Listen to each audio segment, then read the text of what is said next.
Hello, guys. Welcome to the Black Spin Global Podcast. I am Lucy, And I'm Eugene. and welcome to day. I don't even know what day it is. Day 9? No, day 8 and 9 Oh, because okay, we didn't do yesterday. Yeah. So day 8 and 9. Reaching out. For once, we're podding during the tournament or during the day, which is great. Yeah. How are you? Good. It's been a good day today, actually. Mhm. After a tough one yesterday, Yeah. poor Taylor, Yeah, for sure. Yeah. which I think is where we should start. Mhm. How are you doing, actually? Yeah, I'm good. Yeah, great tennis today. Great tennis yesterday as well, despite Happy Labour how. Day, by the way. Oh yeah, yeah, true. Happy Labor Day. We're gonna see what the New York street's saying for Labor Day. We see what the party's saying. But yeah, Taylor Man, against Barbora Krejickova. in Louis Armstrong. Um, yeah, it was honestly again as much as the way the match ended, it was a brilliant set of tennis. The first set, 6-1.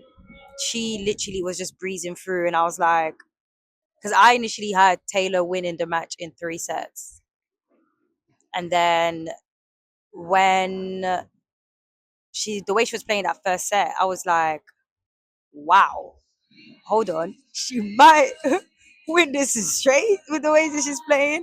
Again, the same way that she's been doing the shot selections, the fitness, the confidence. To me, she did look a little bit more nervous going to the match because when I was seeing her warming up, and because I was watching it from home, so I could actually see like the camera angles and everything. When she was sitting in the chair, like it looked like she was doing like quick meditations and stuff.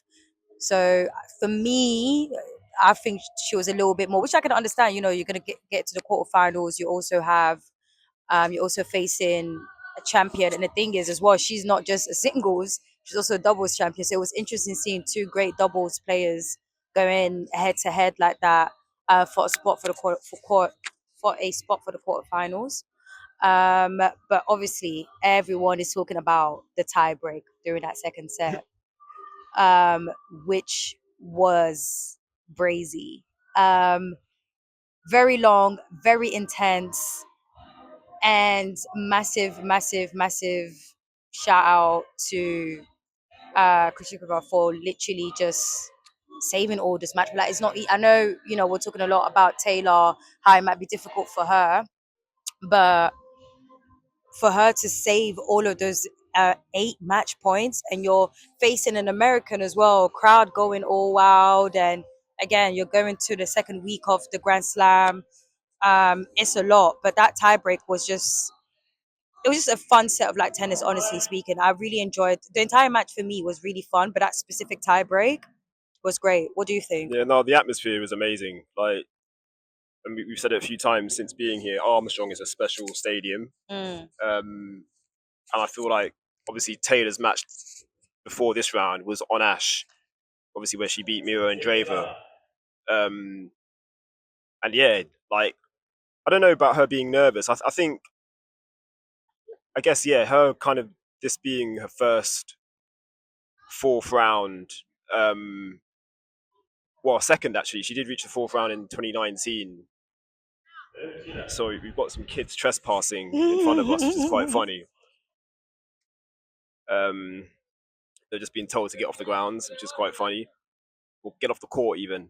But anyway, yeah, I thought Taylor, like you said, the start she made in that first set, 6-1, just absolutely cruised through it. And like, I think it kind of threw Kuchikova off a little bit. And I think it wasn't necessarily just due to the way Taylor was playing, but also the crowd support, because I feel that that was also a big factor. Of Like, course. obviously, Taylor's a very popular player. Like, we've kind of, that's been established now, like, during this tournament and even prior. Like, she has a lot of fans, but she's definitely won a lot more now off the back of this run, and obviously the controversy as well. Unfortunately, with Ostapenko, I say unfortunate. I mean, I think she's come out of it pretty well. to be fair. Hmm. But just on the match though, I thought Krejcikova is a two-time Grand Slam champion, and that kind of, I guess that kind of showed in the end in terms of like the experience, like been there, done that, like. And there was a point, I think it was, she was serving at 4-5 in the second set, so serving to stay in the match. Taylor did have a match point in that game. Yeah. Obviously Krejcikova saved it, and I was like, wow, like, is it going to be her day? And then obviously the tiebreak, as everybody knows now how that went.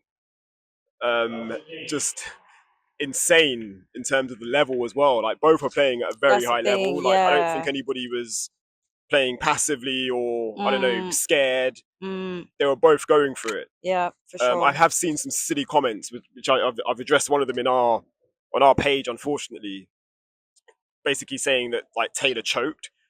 When I just think that's such a, one, I hate that word, and two, I feel like if you're not a player, you don't know how it feels to be in such a position. Mm, So to just say, oh, like someone's choked, like no, like there's way more to it than that. And she was mm, in tears at the end. Like in the end, it was what was the score in the end? 6-7. It was 7-6, 6-3, I think, in the third set. mm, Um, so yeah, Krejcikova did win that third, and yeah, Taylor was distraught and quite rightly so. Like of course. very understandable. But what I do love about Taylor, Lucy, is just how she's able to just like bounce back. So impressed. I was worried, thinking, oh, what kind of mood is she going to be in? Hmm. And like she literally came in. Obviously, like she had a smile on her face. Yeah.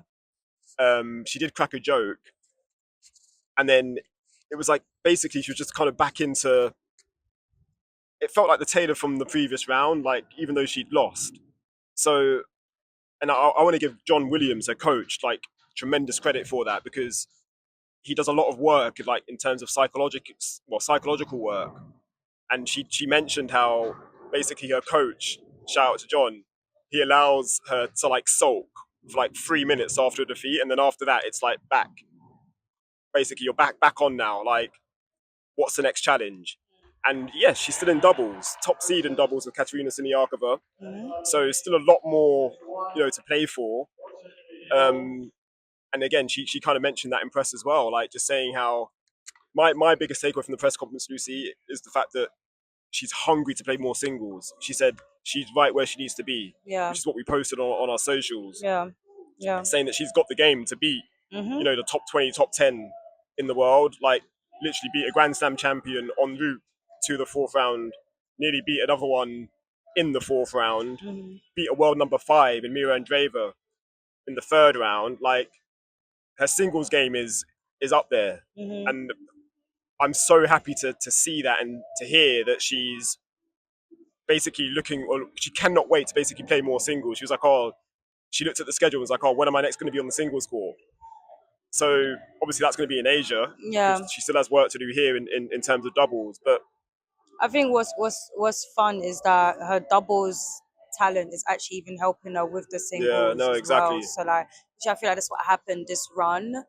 A lot of her double tactics, in addition to the shot selections, which you really need to be good at in doubles, because you have two people right in front of you, so you have to like be able to just aim for those winners to make Yeah, sure I mean, that you're only playing with half of the court when exact you're playing doubles. Like yeah, you don't have to exactly. worry about the full court basically. Yeah, and so with her playing more aggressive, more power, um, at a right pace as well, not too much, not like little.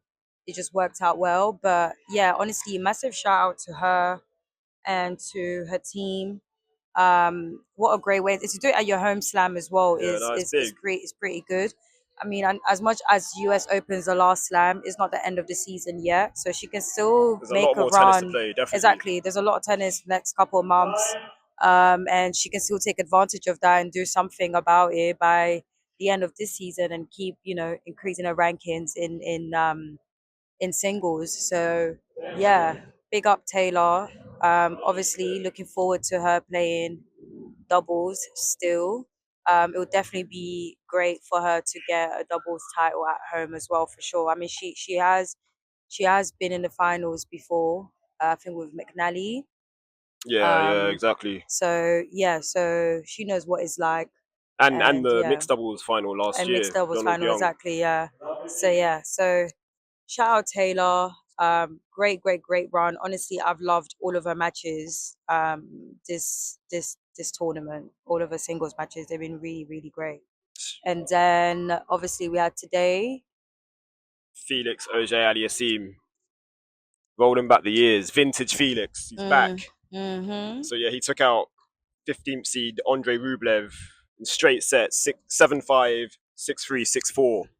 And that again was on Arthur Ashe. I say again, that was on Arthur Ashe. That opened Arthur Ashe today, actually, Yeah. on Labor Day. And just what a performance, Lucy, man. Like, I'm just so happy to see Felix playing this kind of tennis again. And look, Mm. going into the match, I was confident he was going to win, but I thought it was going to be a four-setter, not a straight sets win. I thought it was I going think to you be a said five. 5. I thought it was going Yeah, to be five because Rublev loved long matches during Grand Slams. But I also, which I tweeted on my personal, I also forgot that Rublev's the type of player where a lot of times he comes into a match with one plan and sticks to that plan. He's not really the type to change it up a little bit or mix it up. So, and then when you add to the fact that the player can then get used to his aggressiveness and respond well to it, he does not know what to do. So when you have those two, which is what basically happened with Felix, because if I remember correctly, Rublev broke first. exactly, yeah. So as soon as Felix was able to adapt to Rublev's aggressiveness, that's it. After that, it was just breezing through. I felt like he didn't even need to do too much, to be honest, because he looked and played way better than Rublev. Like his confidence was there. He knew what to do, the movement, what to do. Whereas you have Rublev, he did not know how to respond to what Felix was It was offering. frustrating, definitely, for Rublev. I And mean, when is he not frustrated, I feel anyways? you made a good point in terms of Felix not having to play like that well, Mm. because I don't know. I'd say he's probably playing at around 70%, maybe 80. For that match specifically, yes. Like, so that there's still like he still had gears basically to go, but he didn't need to go Sure. into those gears. Mm-hmm. Which again speaks to like the confidence he's playing with, like at this tournament, which is just so good to see, man. Honestly, like, Yeah. you know, we've covered him quite a long, well, from TV a lot of the time. Like, so to actually be here in person and like witness it like on the ground is special. And yeah, there's like a confident air, like he's walking around, like the way he's even kind of strutting around the court. To me, it just looks like he looks happy to be there for one, Mm-hmm. but also like he's kind of expecting to win. And like that's what I'm saying. That's taking me back to the Felix that was a top 10 player. He was world number 6. I think that was his highest career high ranking Mm-hmm. back in 2022. So the game's there, man. Like, and again, look, people have been saying this for years. He broke through when he was what? He was winning matches on the Challenger Tour at like 14, 15. Like the guy was a protege, like literally. Um, so this really shouldn't be surprising anybody. It's just that he's had injuries, obviously over the past couple of years as well, that kept him out, which has been tough. Obviously the rankings dropped, but now that win over Alexander Zverev in the third round, Mm-hmm. I feel like it's kind of reset him. World number 3, that's his biggest win at a Grand Slam Mm. to date. And now to take out Andrey Rublev, who is the 15th seed. I think Felix the 25th seed Mm. here. Mm. So on paper, Rublev should have won that match, but it never looked like that was going to be the case. Yeah. Felix was just literally better in every single department, serving, returning, just handled the conditions well as well. Like, it's a bit of a warm day today. Mm-hmm. Yeah, it was. How much that kind of plays into things like being on Ashe, because Ashe is it's a big stadium, but it's well covered. So But I feel like you can, especially where the court is placed, though. You there's can like a really shadow feel it. You can exactly, yeah. So if it's windy, you will definitely feel it or something. But because he did put on the cap. I think it was in the second set when he was serving at a particular end. So I guess that you could say that was or could have been a factor, but he handled it well. Like, yeah, just basically dealt with all the kind of issues Rublev was kind of dishing out at him. Not that there were not a lot of them. But yeah, going into the match, similar to Zverev, the head-to-head was pretty one-sided against Felix.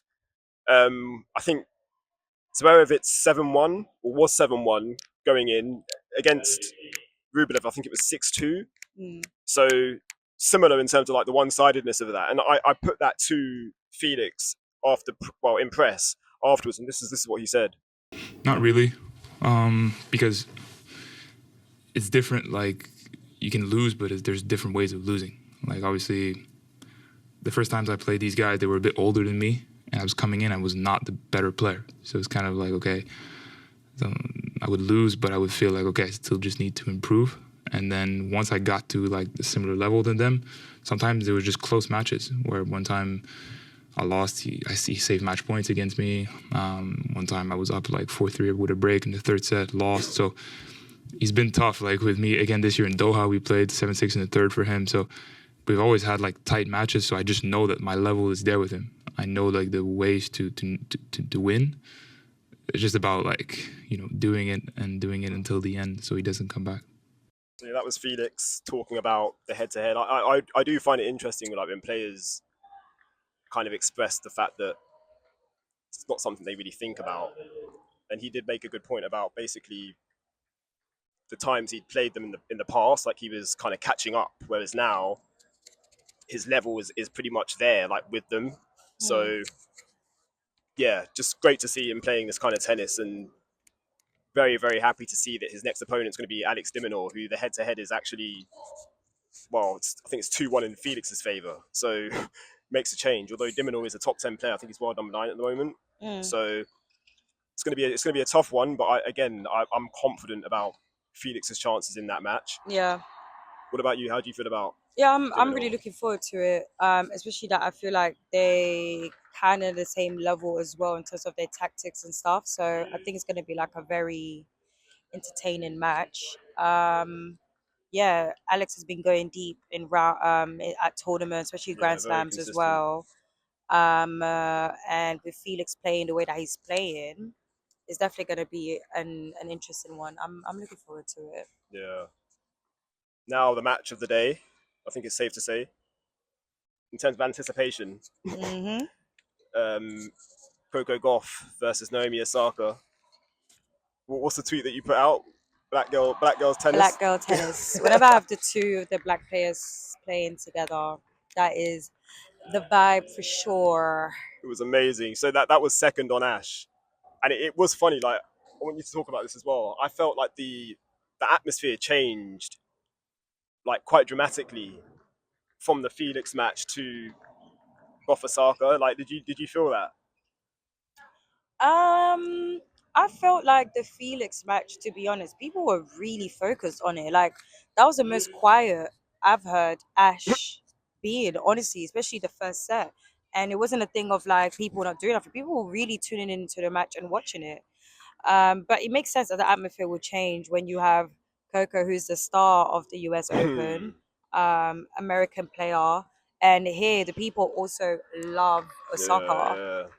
So yeah, I mean, it's not too surprising that it changed and stuff. But I feel like the vibe was great for both of them for different reasons. I like the fact that people were focused on the Felix match because Ashe tend to be the place where you just have people out there for vibes because the real fans are either not able to afford it or they're only like up there and stuff. So yeah, so it's nice that people are focusing on the match, and then you also still have people focusing on the match still with for the Coco and Osaka match, but with more like, you know, especially with Coco being an American player. But yeah, I feel like it was a good Labor Day type of thing. I know a lot of people wanted the match to be in the evening. Yeah. But I think considering the time, it kind of makes sense. Like, you want to put it during the day so everyone can catch it. There's also the European time. I'm curious to know what the time is like in Japan. I'm not sure. So maybe there was that as well That's a to good put point, actually. into Yeah. consideration. Um, so yeah, I see it both ways. Like yeah, prime time in the evening, great and stuff. But to be fair, with the way the match went, I'm glad that it even was a day match. To be honest, 60, was it 64 minutes? yes. Well, yeah, Six three, something like that. 6-2 to Osaka. Honestly, Lucy, I wasn't that surprised by, well, the winner, basically. Yeah, yeah, yeah. Maybe the manner of it was a bit surprising. I think that's what I think a lot of fans feel that way. But again, I feel like, yeah, going in, I expected Osaka to win just because of the form she's in. Exactly. Carrying on that form from Montreal, I think we spoke about it on the previous pod. Like, she's playing with a lot of confidence right now. Mm-hmm. And again, there's there's an air to her, like, where she's, I don't know, she's just going on to court, and it feels like she's just expecting to win matches, like she was when she was winning Grand Slams. Yeah. This is pre becoming a mother, basically, and Yeah. it's like she's kind of finding that like source again, essentially. Like, Yeah. Literally, press. That's all they were asking about. But I'm curious to know. I don't. I don't feel like you could just get up and just be like, right, okay, yeah, that's it. I'm gonna start being positive. I'm curious to know what's the progress? How did she get to that point? Has she changed up a routine? Um, is her psychologist telling her, or a mental coach telling her different things? Do they have like a different progress? Something. she kind of alluded to it, saying how like she visualizes like being in certain positions or places. So I think that kind of speaks to that a little I thought bit. she was talking about more of a tactical in that aspect. No, not necessarily. She was saying, like, in terms of getting back to where she was, Mm. like, saying that, yeah, like she No, kind of expected to. I get that, but I'm still curious to know like what else, like what are the things that she's doing for her to, because I feel like when you're working on your mental, there are some things that you need to work on, do something actively to feel that way Okay, mentally. yeah. So I want to know what I would love to know like what it's like. But either way, it's great to see because we saw it during Montreal. And even before, I know people always go back to Montreal, but even before Montreal as well, there's been a lot of times where she's played and Showing signs. yeah, and when she's comfortable, she's playing well. Hence why there was a lot of us are always saying she lost that match because of the mental thing, not necessarily a physical thing. It was because of things like that. We're Yeah, not saying that she yeah, was that mentally weak. It was more of a thing of like when she's not really up for it, it translates to her game, and when she is, it translates to her game as yeah, well. yeah. But in terms of how she played today, it was just she was in control, and it was very difficult for Coco to catch up. But speaking of Coco, I do think that's definitely the each round she was getting better and better, and I feel As in like Coco. yeah, Yeah, and I feel like with Coco, a lot of times that's what happens with her. Like each round she gets better and better. kind of plays her way in. Exactly. Like she was serving better this time. She was trying to return well. I think today her serve was actually better than her return. Yeah, yeah, So, which yeah, is like, and she laughed about that as well during press. But exactly. I think, to go back to your point as well, the match. Well, the first set, I was there for the first set. I left after the first set to go to Felix's press, but it was Osaka that settled quicker. So she was the one that was kind of more dominant at the start, and then Coco kind of found her footing Yeah. maybe 2 or 3 games into the match. Mm-hmm. And then after that, there were some really nice rallies. There Like, were, yeah, and it's funny because I was saying I feel like it's gonna be something like that where we will get really nice rallies into it. I do think if Coco got one break in that second set, maybe the second set would have gone a bit differently, maybe a bit longer. I'm not okay, saying she would have won the match, but who knows? I think it probably got into a tie break or something because I think it would have given her that push. okay, But she was really struggling to break Osaka. But I definitely agree. You could tell that she was slowly getting her groove, but the thing is, it was too slow. Whereas you have Osaka who was ready, yeah, yeah, just go, and go, go, go. yeah, exactly. But again, she was moving well. Um, and yeah, I feel she was just good. Honestly, she was just comfortable on the court. Even when she was making mistakes, she wasn't like too much on herself. Whereas you had Coco, who was really like kind of like down when she was making mistakes. She was going, looking at her box a lot and stuff. But in all honesty, Eugene, I am glad. I'm not sad at all that she's lost. In all honesty, like for me, I was really worried when she got emotional on the court. I really think that After that was the first round match. Was it first or second round? first, it was after the first, I believe. I can't remember, but anyways, but yeah, yeah, I just feel like it's just been a lot on her. I really think Coco needs like a good break. Not like a break of like, oh, things gone back, but just a break because she's been hustling since she was 15. She's been working really hard for a very long time. But again, she's won a slam. She tried to change like her motion, like in the middle of a slam as well. And she even said herself, she puts a lot of pressure on herself. So I hope she just takes this US Open more of like a learning lesson type of thing. Like, listen, you've done the best that you could, especially for your age. You've ended the season with, you're still ranking really high.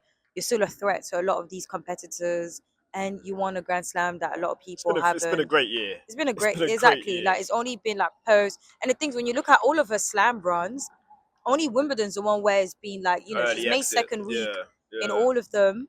Australian Open, she was so close. French, she won it. Wimbledon didn't go as well, but even that, we know it's all about the schedule as well. Like, it was so tight, especially considering that she made it to two finals. That she was literally just winning, back to back.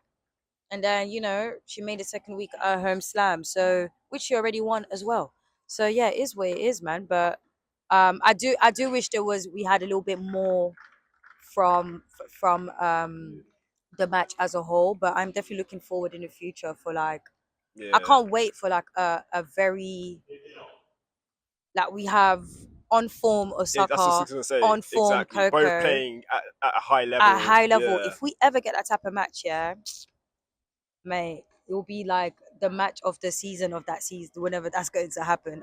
We know that for sure. No, that's well said. Both great players. I again very impressed with Coco post match press. Like, again, she wasn't down or like miserable, like quite upbeat, and I just love seeing that from a player who's just lost, like, because it's going to be pretty devastating. Home slam, she's won it before. Like you said, the weight and expectations on her. But I loved an answer she gave to a question, basically saying about what was different about losing this year compared to last year. And this is what she said. Yeah, I mean, my goal going into the tournament this year was not to lose the same way that I lost last year. And I don't remember how many doubles I hit in my match against Emma, but it was definitely in the double digits. So I didn't do that today. And yeah, I mean, it's been a tough, I think, post French Open for me for sure. And I know the improvements that I need to make, and I feel like I'm like making the right decision by making them. I wish I had more time between this tournament and Cincinnati, but that's the cards that I was given. And I don't know, I think today when I walked on the court, and I don't know, I feel like I put so much pressure on myself at my age at 21, and I realized like how much the girls on tour are being successful at like 25, 26 at those ages. So I think for me, it just gets me excited to realize if I have like 4 more years of just working as hard as I am right now and actually doing the right things, like where my game could be. And it has obviously improved in the last 4 years from 4 years ago to now. So I think if I can make that same jump of improvement, it's a lot to be excited for the future for. So yeah, just a great answer. Like, and again, it's something we always touch on. She's 21 years old. Like, she's literally just starting out. She's achieved a hell of a lot at 21.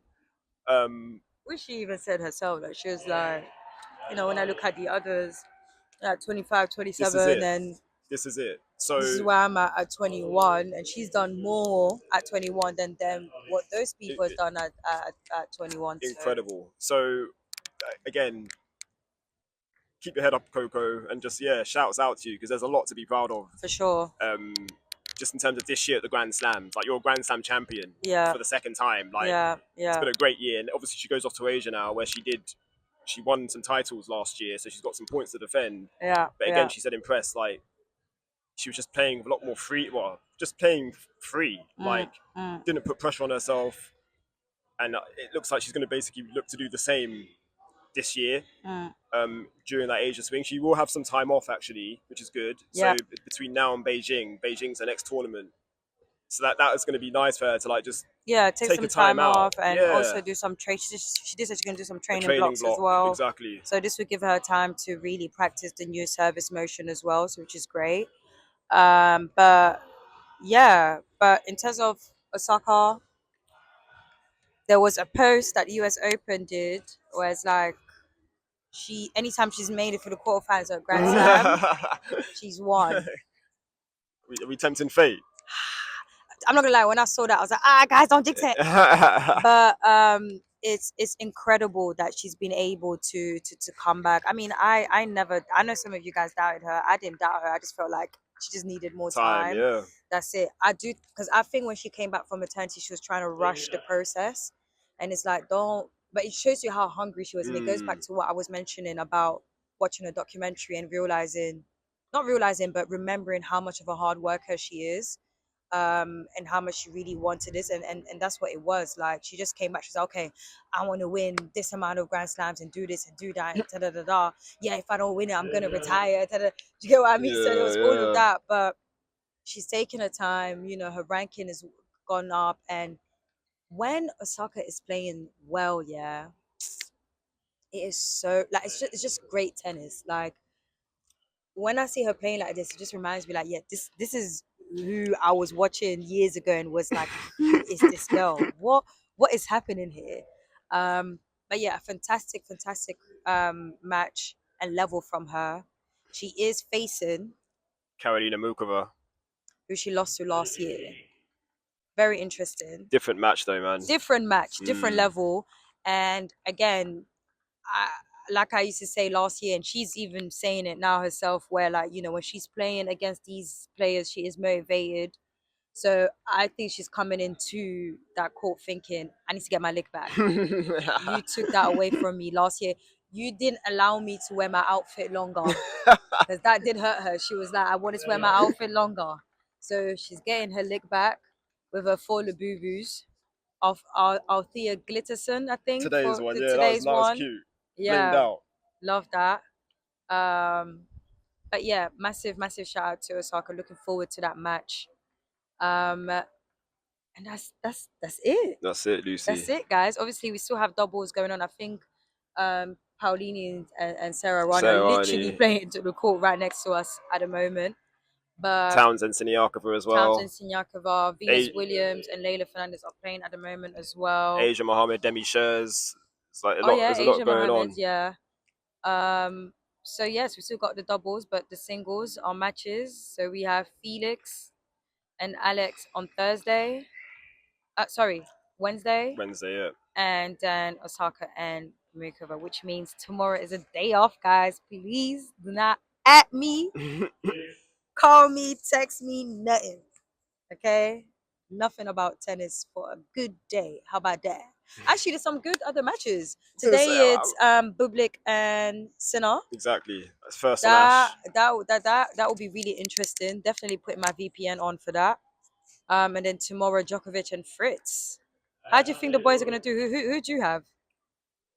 Those 2 matches. For Sinner, Bublik, who do you have? That could be an upset, you know. I actually won't be surprised. It could be an upset. Because when Bublik decides to really care about his job, he's on it, man. I find him. Do you know he's like the one non-black tennis player that I really want to interview one day. I would love to sit down for 4 hours and just chat with Bublik about maybe catch tennis. him in the garden. Maybe one day, you know. Catch him maybe in the garden. One day. Say, Bublik, give me 5 minutes. Djokovic Fritz, how do you see that going? I'm gonna go. The head-to-head is embarrassingly. I say embarrassing. It's ridiculously one-sided. That's just Djokovic with nearly everyone. But again, I feel like Fritz has. This is probably the Fritz's best chance of winning. So, but I'm going to go Djokovic. But Fritz has a good chance. He has a good chance, especially like Djokovic right now in his back. It's something else. But so we'll see. Yeah, we'll see. But we'll catch you guys. Hope you guys enjoy the pod and see you on. Wait. to day 10. Whatever the I don't date know what is day going is, to but be just next. Wednesday. Okay, ciao. Take care, guys.